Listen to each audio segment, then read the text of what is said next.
자, FC라고 나오지 않습니까? 네. FC가 파이어 컨트롤입니다. 즉, 화력을 통제하는 그 레이더를 지금 맞았다. 즉, 네. 소리가 나지 않습니까? 네. 저게 이제 바로 그 경보음인데, 파이어 컨트롤, 즉, 이제, 미사일이나 함포 같은 걸 쐈을 때 그 함포를 조준해서 뭔가 그 특정 타겟에 정확하게 명중시키기 위해서 우리 마우스로 지금 클릭한 겁니다. 네.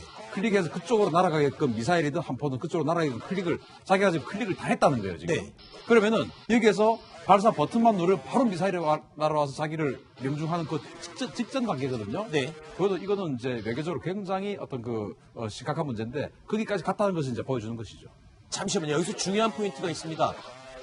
우리 해군이 광개토 대왕함이 일본 초계기에 사격 통제 레이더를 발사한 이유. 사실은 우리 군에서는 이렇게 밝혔습니다. 광학 카메라만 작동을 했을 뿐 사격 통제 레이더를 작동시키지는 않았다라고 우리 국방부에서 일단 설명을 했고요. 그리고 또 이 사격 통제 레이더를 작동시킨 이유가 워낙 파도가 높았고 MW8이라는 레이더로는 이 목선을 찾을 수가 없었기 때문에 강력한 레이더를 작동하기 위해서 어쩔 수 없이 작동한 것이었다. 이렇게 해명을 하고 있는데 일본은 지금 너희들이 군안 작업하는 거는 난 상관하지 않는다. 왜 우리를 겨냥했냐. 이 문제만 갖고 계속 물고 늘어지는 거잖아요. 그래서 우리 국방부의 그 말도 지금 저 영상을 보니까 조금 지금 우리가 알고 있던 거하고 다른데 우리는 MW08이 탐지 거리가 좀 짧으니까 그 스티어 180이라고 하는 그 사격 통제 레이더를 돌려가지고 조단 선박을 찾으려고 했다는 거 아니겠습니까? 네. 파도가 높으니까. 그런데 지금 그 조단 선박이 코앞에 있잖아요. 네. 지금 육안으로 지금 볼 수 있는 거리인데 네. 저기에서 화력 통제 레이더를 돌렸다는 거 하는 것은 아하. 찾기 위해서 돌린 건 아니죠. 아하. 그러면은 이 화력 통제 레이더라고 어떻게 주장할 수 있냐라고 하는 것은 사실은 이제 우리는 안 쐈다는 거 아니겠습니까? 네. 근데 저기는 지금 맞았다라고 지금 경보가 좀 뜨고 있는 것이고 네. 이게 MW08하고 스티어 180은 전파의 파장이 달라요. 네. 예를 들어서 MW08은 전파의 그 진폭도 짧고요. 네. 파장도 넓어요. 네. 그래서 이런 일렁이를 보이는 것인데 스티어 180은 굉장히 진폭이 크고 파장이 짧아요. 그래서 이런 스티어 180이 바로 공격용 레이더를 말씀하시는 그래서 거죠? 이런 네. 파장을 보여요. 네네. 그래서 그런 것들을 자기가 이건 위험한 어떤 그 레이더니까 네. 다 입력을 해놨겠죠. 네. 그래서 이런 걸 맞으면 미사일 곧 날아올 수 있다 해서 이제 뭔가 피하는 작업을 해야 되는데 네. 그게 지금 울린 것이죠. 잠시만요. 또 한 가지 있습니다. 일본에서 계속 일본 해군 초계기가 계속 묻고 있습니다. 무선 교신으로 우리는 일본 해군이다. 우리 한국 광개토 대왕함에다가 왜 공격용 레이더를 우리에게 자꾸 쏘느냐, 그 목적이 뭐냐라고 반복해서 묻지만 아무런 답이 나오지 않거든요. 이 부분에 대해서 우리 군이 해명을 했었죠. 어떤 해명이었죠? 우리는 우리 해군은 이제 해경을 부르더라. 아하. 그 소리만 들었다라고 이야기를 해서 코스트라는 말만 들었다. 예, 이렇게 그렇죠. 얘기를 했죠. 코리아 코스트 가드 뭐 그런 이야기만 들었다라고 이야기를 하는데 보니까 이제 저기 바로 동해 해경청 중에서 가장 큰 어차피 한국 해경 중에서 가장 큰 배가 지금 같이 있어요. 네. 5001함 삼봉호라는 배인데 같이 바로 옆에 있으니까 해군 입장에서는 그 해경 삼봉호 5001함을 부르는 줄 알았다라고 이야기하지만 네. 여기 보니까 헐람바 네. 즉 한 번 971을 지금 두 번 계속 이렇게 재호출하고 있지 않습니까? 네. 그 971이 광개토 대왕함의 한 번호예요. 네. 그래서 다른 나라 또는 뭐 다른 국제적으로 광개토 대왕함 이렇게 부르지 않고 그냥 자기 번호를 부릅니다. 971 네. 하니까 그 971을 계속 지금 반복하는데 거기에서 자기 971을 못 들었다라고 하는 것은 네. 뭐 과연 뭐 통신 상태가 우리가 얼마나 열악했으면 저 근거리에서 못 들었을까 그거 조금 의문스럽게 합니다. 알겠습니다. 이 사건에 대해서 사실관계를 명확히 하는 것도 중요합니다. 하지만 또 우리 입장에서 얘기를 안 할 수가 없거든요. 우리 입장에서는 파도가 높은 상황에서 조난 신호를 보내는 북한의 작은 목선, 1톤도 되지 않는 작은 목선을 탐색하는 구조 작업 중이었습니다. 그 과정인 것을 모두 아는 일본 초계기가 우방으로서 어떻게 그 주변에 와서 사격 통제 레이더를 왜 쏘냐고 계속 저렇게 공격적으로 묻고 해명이 이미 됐음에도 불구하고 연일 이 문제를 심각하게 물고 늘어지는 이런 표현이 맞을까요? 일각에서는 침소봉대하고 있다라고도 하는데 이 부분에 대해서는 어떻게 평가를 내려야 할까요? 물론 우리 국방부, 우리 해군의 입장이 명확하게 또 다시 반응이 나오겠죠. 5시 반쯤 공개된 영상에서 아직까지는 공식 입장은 나오지 않았습니다만 김종복 실장님께서 좀 의미를 다시 짚어주시죠. 네, 기본적으로 현재 일본이 한일 관계를 좀 격화시켜가지고 네. 덕볼 게 있죠. 아베 지지가 떨어지기 때문에 네. 그걸 이제 한일 관계 격화시켜가지고 지지 세력들을 다시 규합하려는 결집시키려는 그런 목적이 하나 있고 그다음에 일본이 공격용 무기를 자꾸 이제 도입하려고 합니다. 이즈모 호위함을 이제 항모로 개조하려고 그러고, 네. 제즈미R 사정거리 1000km짜리 공대지 미사일을 이제 보유하려고 그러고, 네. 이런 것들에 대해서 일본 내부에 굉장히 반발이 심한데, 네. 이런 것도 좀 무모하고, 그렇게 해서 궁극적으로 평화협정을 이제 개정하려고 하는 게 이제 아베 정부의 목적이니까, 네. 계속해서 이거 문제를 삼아서 이제 우리를 이제 계속 시비를 거는 겁니다. 알겠습니다. 지금 저희가 보여드린 이 영상, 일본이 오늘 오후에 늦게 공개한 영상입니다. 오전부터 이 영상을 공개하겠다고 계속 입장은 밝혀왔지만 좀 늦게 공개했습니다.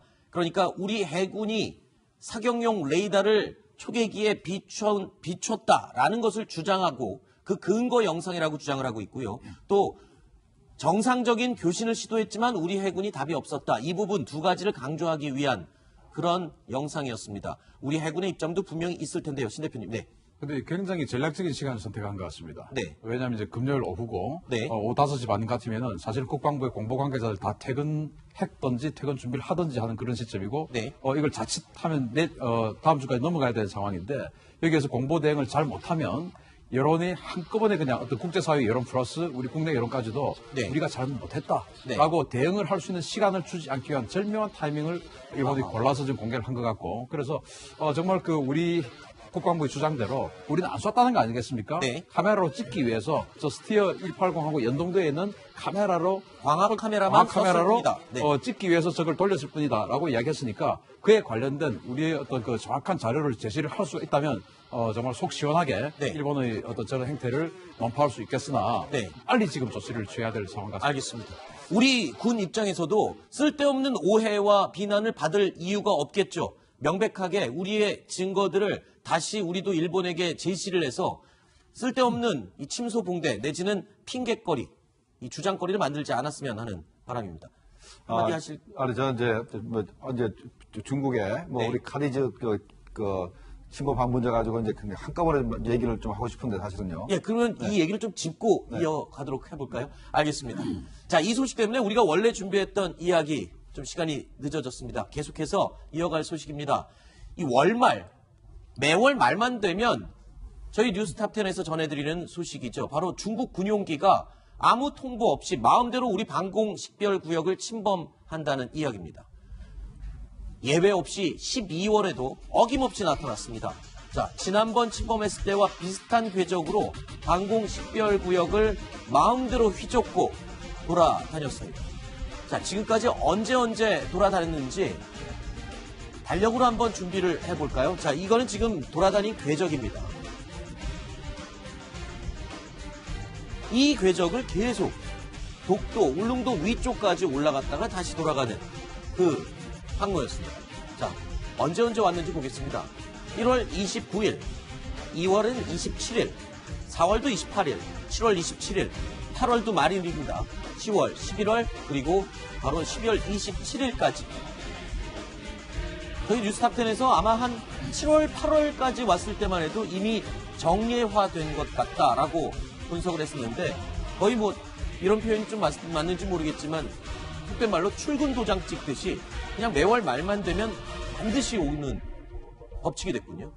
그래서 이제 과연 뭐 하러 오는 것인지 저들만이 정확하게 알겠습니다만 네. 사실 여기 이제 온 비행기가 전자전 정찰기거든요. 네. 그래서 지금 광개토 대왕함이 전파를 쏘니까 일본의 P1 초계기에서 경보가 울렸지 않습니까? 네. 왜 울리냐면은 그 전파의 특성을 알고 있기 때문에 이건 위험하다는 전파, 이건 안전하다는 전파 알고 있지 않습니까? 그래서 중국의 Y9이라고 하는 이 전자전 정찰기가 계속 오는 것은 네. 일본과 우리 대한민국 그리고 이제 여기 또 미군도 같이 활동하고 있고 지금 이제 또 북한의 밀무에 관한 환적 화물을 잡기 위해서 캐나다, 호주 이런 데까지 지금 와서 지금 작전하고 있거든요. 네. 그런 여러 자기들로서는 적성 국가들의 어떤 여러 가지 전파들을 수집해서 자기들도 아까 그런 것처럼 경보를 울린다든지 하는 그런 자료를 삼기 위해서 계속적으로 오는데 네. 하필 월말에 온다는 것은 뭔가 월말마다 해서 다음 달에 어떤 새로운 국방 전략, 안보 전략을 세우기 위한 어떤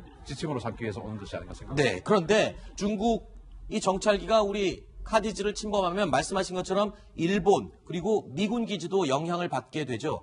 미군도 가만히 있지 않았습니다. 이번에는 RC-135W 리벳 조인트라는 정찰기를 미국도 띄웠습니다. 자, 이 둘 다 목적이 좀 다른가요? 어떻습니까? 저 Y9은 전자정찰기 그래가지고 아까 뭐 레이더파를 수집하는 거예요. 네. 레이더파를 수집하는 건데 리벳 조인트는 이제 통신 감청을 하는 거니까 네. 제가 봤을 때 전자정찰기가 왜 왔냐를 탐지하기 위해서 리벳 조인트를 뜬 것 같아요. 아, 그러니까 중국 정찰기가 왜 자꾸 오는지를 그렇죠. 알아보기 위해서 RC-135W를 미군은 또 띄웠고. 그렇습니다. 그래서 이제 전자정찰기가 뭔가 계속 어떤 그 비행을 하면서 본국과 교신을 하고 뭐 할 거 아니겠습니까? 또는 조종사들끼리도 자기들 내부 통신망으로 할 건데 이 리벳 조인트 같은 경우는 그 내부 통신망마저도 다 감청할 수 있는 그런 능력이 있거든요. 네. 그러니까 과연 왜 월말에 자꾸 오냐를 이제 확실하게 파악하기 위해서 리벳 조인트 네. 띄운 것 같습니다. 자, 이때마다 우리 국방부는 매번 중국 군용기가 우리 방공 식별구역을 침범하는 것에 대해서 엄중 항의해 왔습니다. 지난달에 중국 군용기가